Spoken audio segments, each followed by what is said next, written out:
What's up everyone, 9th Jim here, back with another VGC 2020 Pokemon Sword and Shield competitive video. Today, we're talking about another popular strategy in depth. Today we're talking about Sun Team.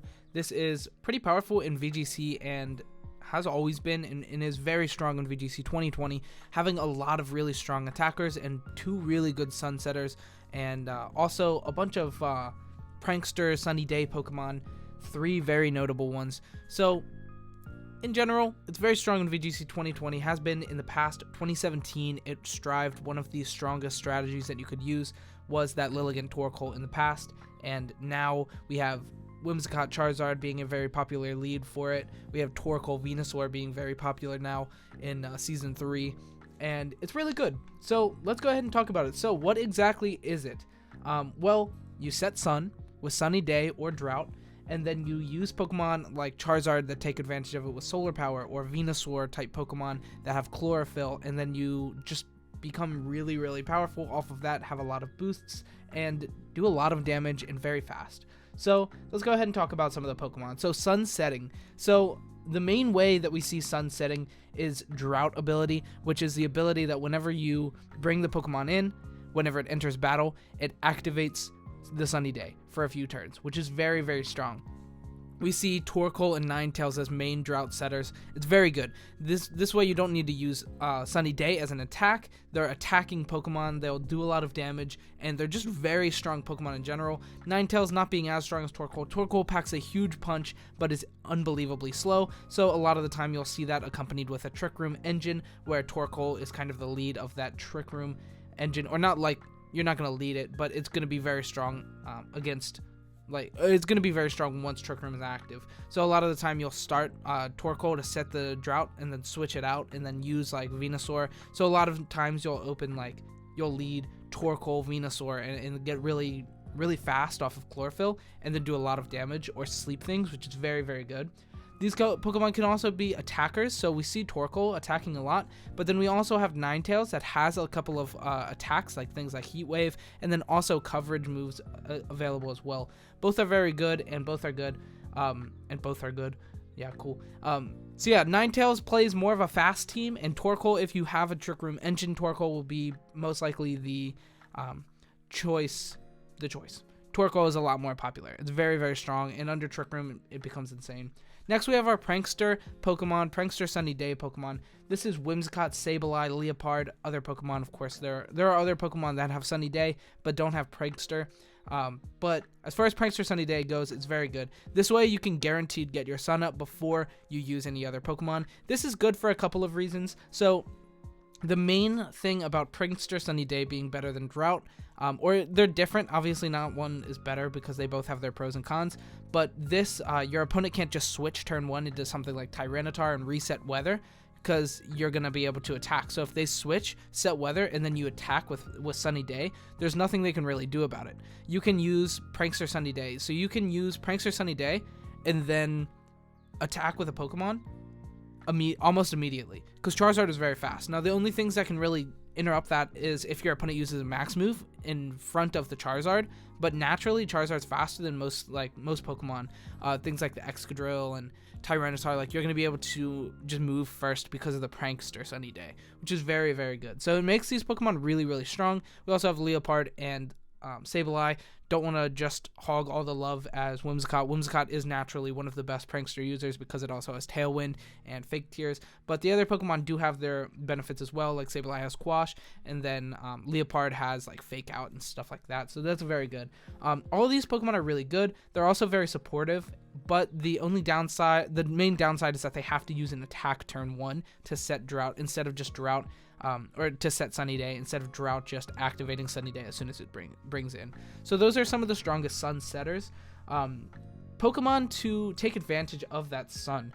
So we'll go ahead and talk about some Sun Sweepers now. So earlier in the meta, before we had the Chlorophyll Venusaur, we did have the Chlorophyll Leafeon and Vileplume, and both saw some play. Vileplume kind of seeing more play because it has After You for the Torkoal as well as Sleep Powder, and Leafeon kind of just attacks.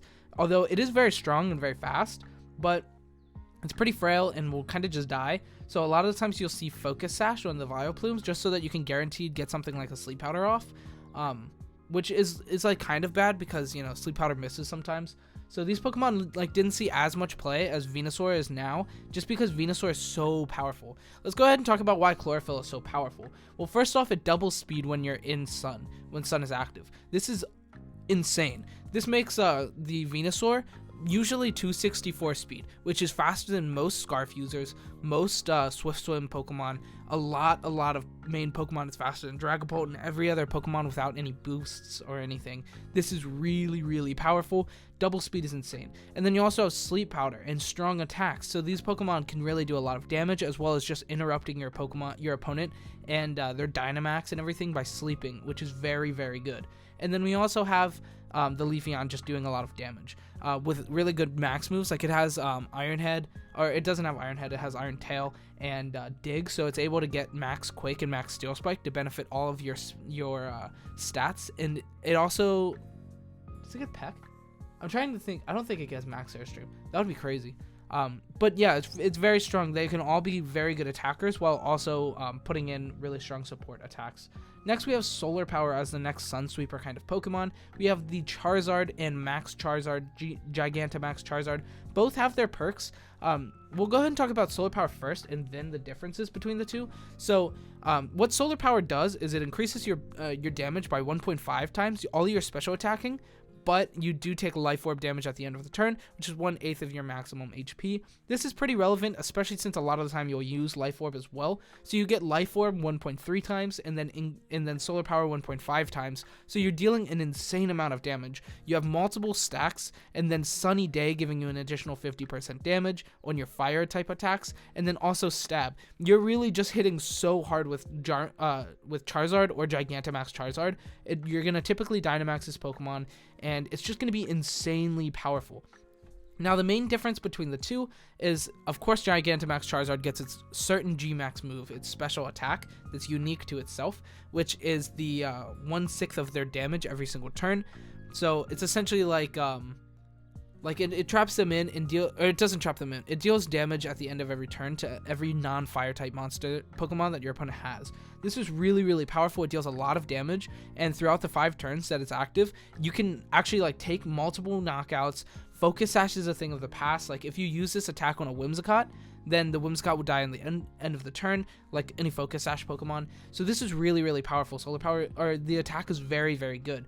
But you do give up Max Flare, which sets Sun. So if you activate Sun and then your Sunsetter faints or just is not active, then the next turn you can Max Flare with non-G-Max Charizard, just regular Charizard, and then you don't have to rely on Drought or Sunny Day again if your opponent brings out something like a Tyranitar or something and resets Weather. So they both have their perks. One deals a lot more damage throughout turns, and then the other is able to reset Max Flare. They both have the same move pool. Obviously, it's the same Pokemon.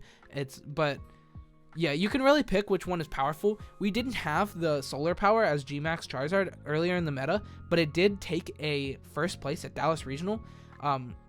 It's just insane. Like, it's really powerful. So yeah, awesome stuff. These Pokemon are really cool. Also, there are more Chlorophyll Pokemon. There's things like Shiftry, Maractus, a couple of other things, but I believe Solar Power is either unique or unique to VGC 2020 to just Charizard, which is unfortunate, but it is what it is. So that's about it for our actual Sun Pokemon. A lot of our supporting Sun Pokemon are going to be supporting Torkoal with Trick Room, or, you know, like more just defensive, or like more Trick Room Pokemon if you're running the Trick Room, or fast Pokemon, things like Dragapult, and just like good Pokemon in general. Your Sun Core will usually be 3 to 4 Pokemon. So yeah, a couple of ways to kind of beat out this strategy, beat Sun, is things like Tyranitar being able to reset the weather by switching in, and then being pretty much a wall to the majority of the Pokemon here, and then also just destroying Charizard with Rock Slides. It's just really strong and a really good way of beating it. Other ways is denying it with max moves. If you use things like Max Rockfall for Hyperior, or, you know, Max Geyser from other Pokemon, it can be really powerful, like Lapras or something. Resetting weather is really good. And then other than that, it's really hard to take down Charizard because it deals so much damage. It's really fast, so it's kind of hard to stop them. Anyway, so VGC 2020 proven teams. So first off, we have 18th place at Malmo Regionals. That was in Season 3. This team used that Charizard Whimsicott. Very, very powerful. It was probably Gigantamax, but I don't know for a fact. But yeah, that was Jose Fuentes getting 18th place at Malmo Regionals. His team had some other Pokemon. It didn't have the Torkoal to set the sun. It had Whimsicott with Sunny Day. Being able to set the sun with Charizard. A lot of common leads with this team would probably be those two, and then maybe Incineroar sometimes, Whimsicott Incineroar, Whimsicott Milotic, Milotic Incineroar, maybe Conkeldurr Whimsicott as well, being able to have that Fake Tears and Tailwind potential. So it was a really well balanced team that has a really powerful sun mode, which is really good. And then the other one was Andrew Burley.